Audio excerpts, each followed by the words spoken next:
Hello students, अब हम देखते हैं वृत्त का क्षेत्रफल। वृत्त के क्षेत्रफल में यदि हम उसकी ब्लूप्रिंट को देखें तो 1 अंक के 2 प्रश्न आएंगे। 1 अंक के 2 और 2 अंक का 1, कुल 4 अंक है। तो इन 4 अंकों को हम बड़े आसानी से हासिल कर सकते हैं।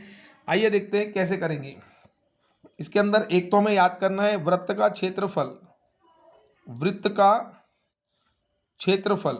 क्षेत्रफल होता है पाई आर का वर्ग, और वृत्त की परिधि होती है 2 पाई आर।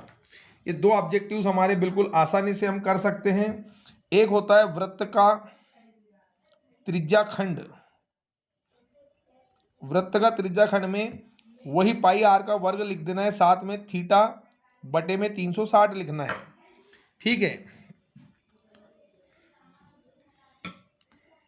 अब प्रश्न बैंक के अनुसार चौथा हम देखते हैं वृत्त का क्षेत्रफल बराबर 154।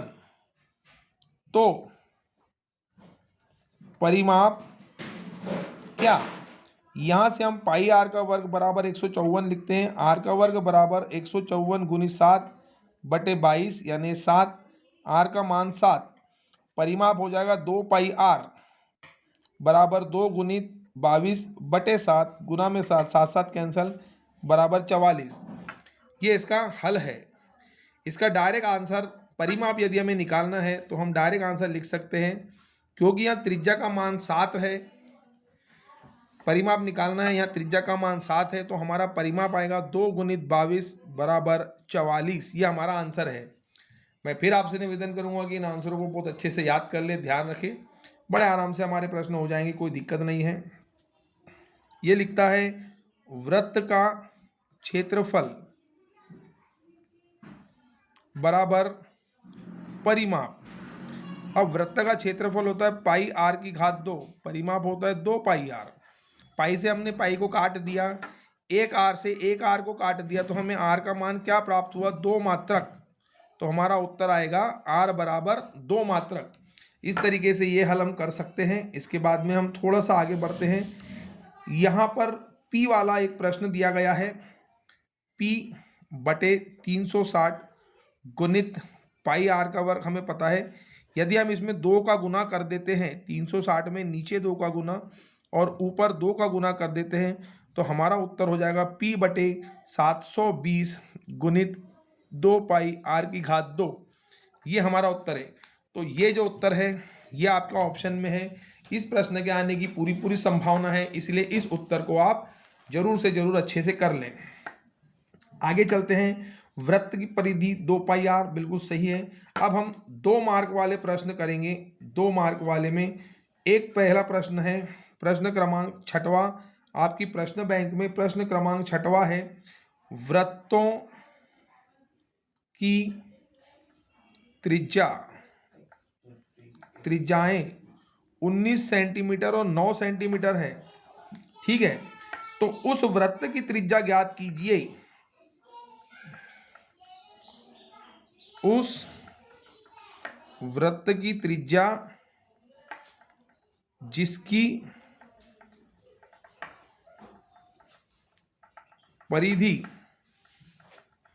अन्य दोनों की परिधि का योग है।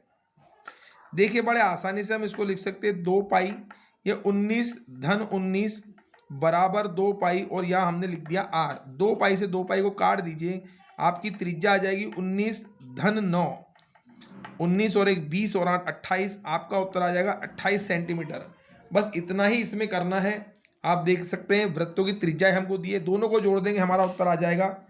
बहुत आसानी से हम इसको कर सकते हैं। इसके बाद में एक और प्रश्न है, मैं आपको दिखाता हूं।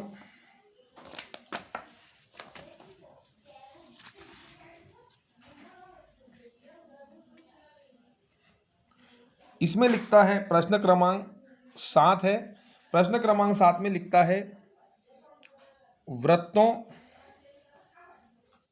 की त्रिज्या 8 6 सेंटीमीटर। वृत्तों की त्रिज्या 8 तथा 6 सेंटीमीटर है, ये हमें प्रश्न में दिया हुआ है। अब ये हमसे पूछता है कि वृत्त की त्रिज्या ज्ञात कीजिए जिसका क्षेत्रफल इन दोनों वृत्तों के क्षेत्रफल के योग के बराबर हो। तो इसका सीधा सीधा सूत्र आएगा पाई आर का वर्ग बराबर पाई 8 का वर्ग धन पाई 6 का वर्ग। अब तीनों में पाई आ रहा है तो हम पाई को आराम से कैंसिल कर सकते हैं। तो हमें आर का मान ज्ञात करना है। आर का वर्ग बराबर 64 धन 36 बराबर 100। अब 100 जो होता है वो 10 का वर्ग है, वर्ग से वर्ग हटा, हमारा उत्तर आ गया 10। यही हमारा उत्तर है। बहुत सिंपल है। इतने से